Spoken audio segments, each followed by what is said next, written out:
Hi and welcome. I'll be creating a set of recordings where I hope to demonstrate both the local load balancing capabilities of Resonate's central dispatch product, as well as the global load balancing or geographic load balancing capabilities of the global dispatch product. My goal is to create some recordings that demonstrate the creation of the network diagram you see on the screen. I'll begin by installing CD on three nodes at the data center that I'm going to call Club, and I will use Central Dispatch or CD to create a cluster of these three nodes such that they will all respond to a single IP address, either internal, which is the 10, or external, which is the 68. I will then demonstrate the installation of the global dispatch product on this 135-club node, as well as on the Titanium 12 node. And at that point, we'll create the global configuration where I will have a failover configuration between the Go data center that you see on the left and the Club data center that you see on the right. The Club data center will act as primary and will house the central dispatch cluster of the three nodes, the 131-club, 132-club, and 133-club, and I'll have the data center called Go as failover and active only when the Club data center fails.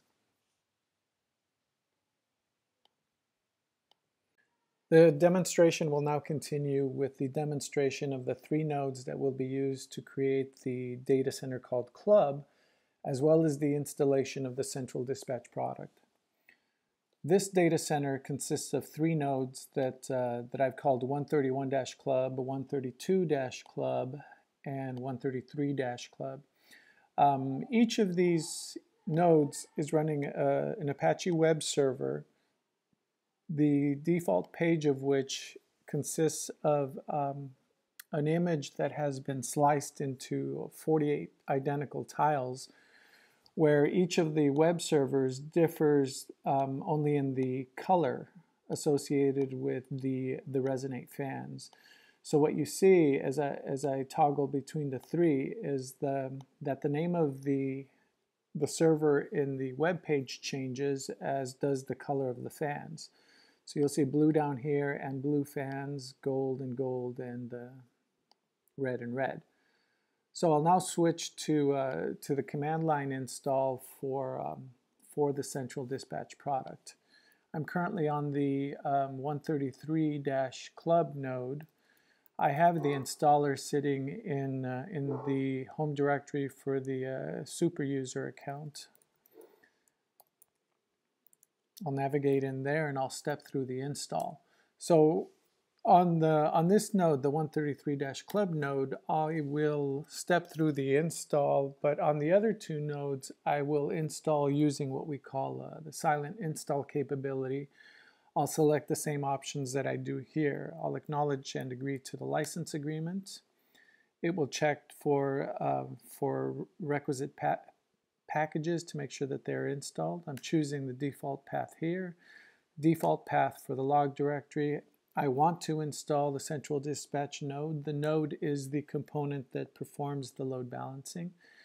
I will install the command line management tool called CD Action, only so that I can perform and manipulate the site using the command line and scripts.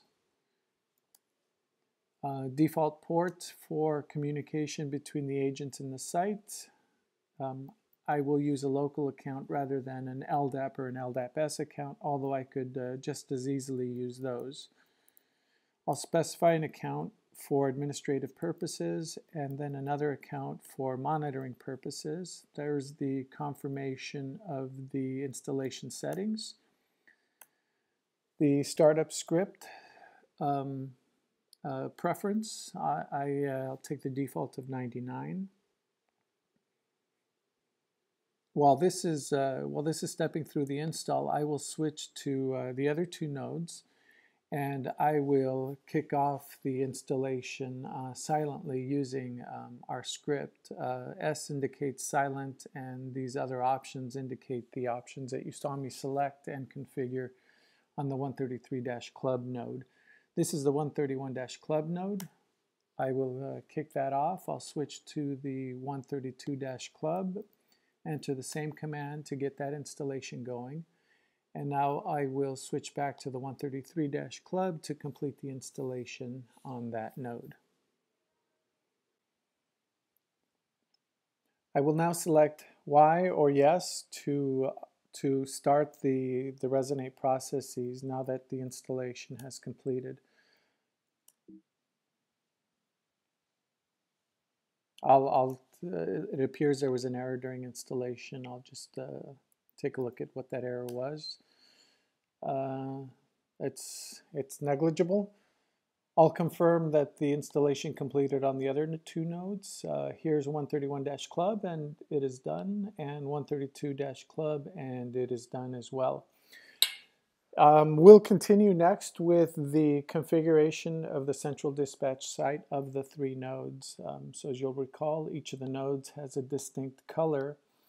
What I'll do next is launch the management GUI and configure a site such that a URL, in our case club-99.resonate-networks.com, resolves and gets load balanced across these three nodes.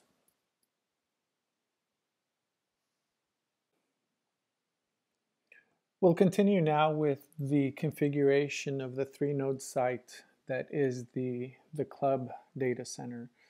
As you'll recall, these are the three nodes, the 131-club, which is blue, 132-club in gold, and 133-club in red. And these three nodes, as you'll recall, are comprised of 49 tiles that create both the Resonate fan logo as well as the Resonate name that you see here.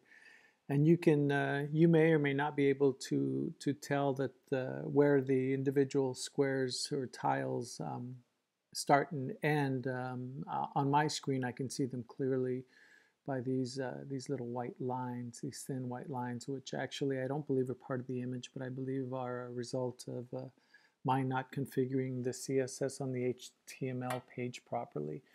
But for the demonstrations, for the purposes of this demonstration, those lines are inconsequential.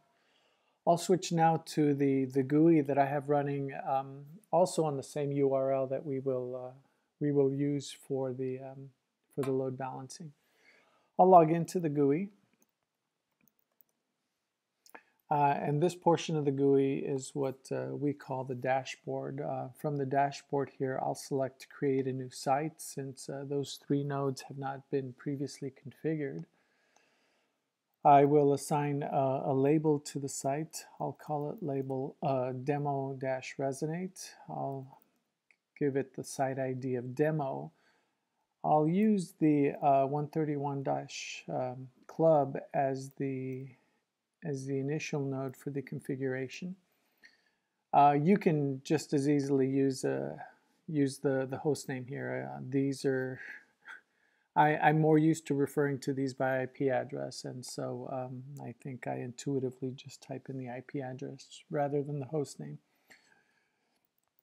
I'll now enter the administrator password for the account that I specified during the install, and select create, and wait a moment or two for the site to be initially created on 131-club. So it's now up and created, but isn't really configured, and it definitely is not running, which is why you see both the red here for status as well as red over here. Actually, I beg your pardon, this red is always red because it indicates that you're about to disconnect from the site. I'll click on it to go into the site. So this part of our GUI, you see the primary selection up on top where you can select from the site, configure scheduling rules, and configure detailed health checks for the site.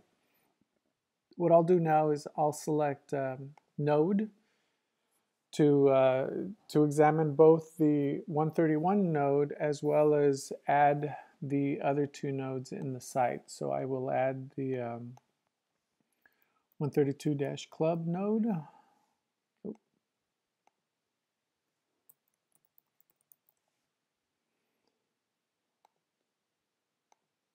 Now it seems the 131-club maybe doesn't have the name resolution properly configured, so I will just use IP addresses. And for the sake of visually confirming what we're talking about, I'll create an alias for the nodes so that when we examine them, we will actually see names rather than IP addresses.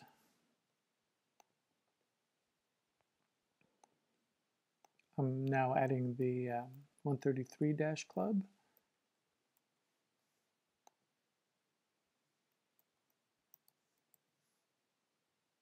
And it seems I used a dash rather than a period or a dot.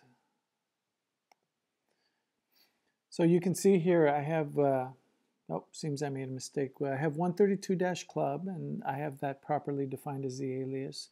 131-club and 133 are still showing as IP address. So what I'm going to do is I'm going to go back in there, and I'm going to correct the alias on both of those, just so that when we are visually examining them, we will see the name rather than the IP address. I think it always looks cleaner for IP addresses on a daily basis. What I'll do now is I'll go to Settings, I'll go to License, and I will enter temporary license key. This license key gives me 178 days and allows me to add up to 64 nodes and configure 16 schedulers. If we go back to nodes, what you'll see here is that I have three nodes configured: 131-club, 132-club, and 133-club. I now have to configure an IP address that these three nodes will share in their communication. And by sharing the communication, what I mean is the address that I am about to configure is the address that would be used for load balancing purposes. So requests coming into the address that I configure will be load balanced across these three nodes, the 131, 132, and 133. So I'll go under VIP, which stands for Virtual IP Address, and I will select Add to configure a shared address. So here I'm going to configure 130 as the shared address, and I can select, well, actually I must select a node to act as the primary scheduler or director for this IP address. I'm going to select 131, and for failover purposes I'm going to select the 132 node. I could just as easily select 133 as backup or 133 or 132 as primary. In this regard, the product is flexible enough to allow me to select any node that happens to be part of the site to be either a scheduler primary or a backup scheduler. So I'll select OK. The node is in red, indicating that the site has not been started. The next step in the site is to create a scheduling rule. So up at the top, I'll select Rule. And you'll recall from the start of the video, I have three nodes running on port 80.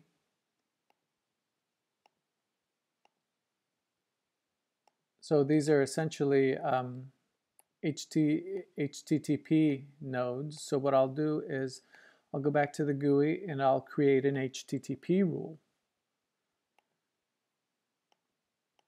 I'll just call it HTTP. I'll select the wildcard for the virtual IP or VIP address, but I could just as easily just select for this rule to apply only to the 130 virtual IP. The VIP port, I'll specify 80. Now this is the port on the virtual IP address that this scheduling rule will answer. I could just as easily specify 81, 82, or some random port here. For path expression, I'll say star, but if you wanted to load balance, say, a path that you called session, you would specify session here. I don't need session, and I in fact want it to load balance on all possible paths. So I'll use the wildcard Shift-8 as the expression to indicate all paths. I'll select server from the left, and I could either individually select each of my servers, each of my content nodes to answer for this scheduling rule, or I can select the wildcard. Now the product is flexible enough that the port on which the scheduling rule listens, the 80, does not have to be the port on which the content nodes listen. So if the content nodes were configured to listen, say, on port 8080, I could specify that port here so that all requests coming into port 80 on the scheduling rule on that 130 VIP address would be answered by port 8080 on the content nodes if my content nodes were so configured. I can also configure a SARI server or an alternate server that essentially answers should all of the content nodes in the site be unavailable. At this point, I'll hit OK, and I now have a scheduling rule for HTTP. I could similarly configure an SSL or an HTTPS scheduling rule for the same site, and I will step through this since we just spoke about most of this. The only item of difference here is that HTTPS implies some persistence or server affinity for the request, and you normally have to specify a time for which that affinity is held. I'll specify 5 seconds here. Under server, I will again specify all of the servers that happen to be part of the site. I'll hit OK. And I now have 2 scheduling rules defined, one for HTTP and one for HTTPS. The product has some predefined scheduling rule types up above, FTP, which you can see. You can also specify rules that use HTML-based cookies or rules that use CGI scripts. You can also specify persistent or rules that require server affinity on something other than HTTPS. You can specify rules that are sticky or persistent on source IP address. You can also specify affinity using cookie rules, or if you use custom data rules, you can specify any custom criteria that you can identify in the packet header. We'll now switch back to site, and before I start the site, what I want to do is I want to demonstrate that that I actually do not have anything currently listening on the virtual IP address, the 10.254.254.130. This IP address has been pre-configured on the firewall to listen externally as the club-99.resonate-networks.com URL. Since I happen to be internal to Resonate, I'm using the internal IP addresses or the network 10 addresses to address all of these machines. So as you can see, this is just sitting there. It's not actually ever going to connect because that address is not currently available on the network on port 80. So I'll, rather than continuing to wait for the timeout, I will switch back to the GUI. I'll hit start the site, and you'll see that the site was started. You know that because the command was executed successfully. I can now go back to the GUI where I specified that internal address and refresh it. And what you'll see, what comes up is a page that's a combination of the three 131-Club Blue page, 132-Club Gold page, and 133-Club Red page. This I lost my page.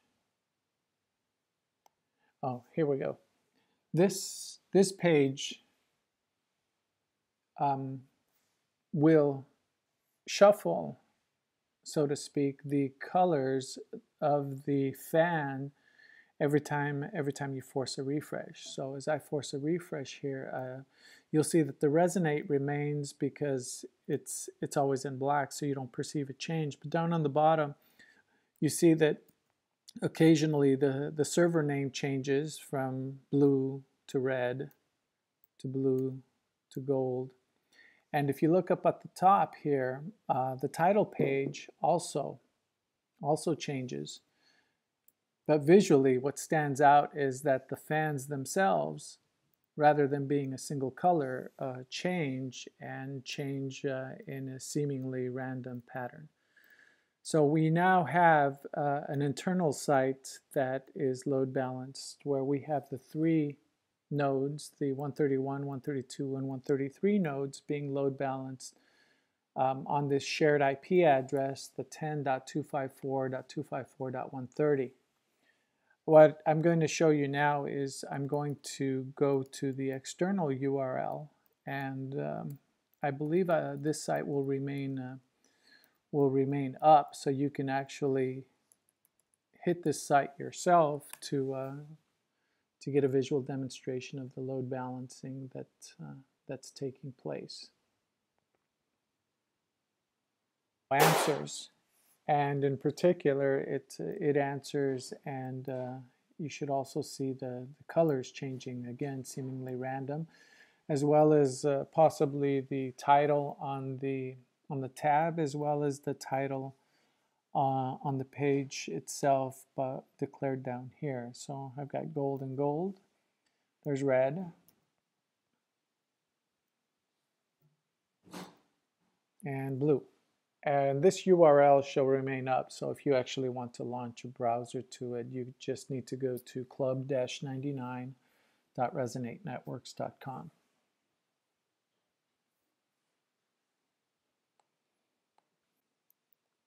That concludes the installation and configuration of the Central Dispatch product, which is the local load balancer. So the local load balancer will, within a particular data center, it will load balance or distribute the incoming requests across some pool of servers in that data center. In this particular data center, the club data center, we are distributing the request to the club-99.resonatennetworks.com URL across three nodes, the 131-Club, 132-Club, and 133-Club. I will try to create another video that demonstrates the configuration of the global dispatch products, so that we will load balance or create a failover configuration across both the club data center and another data center called Go, or Go stands for Great Oaks, which is the location of the Resonate Incorporated office. Thank you.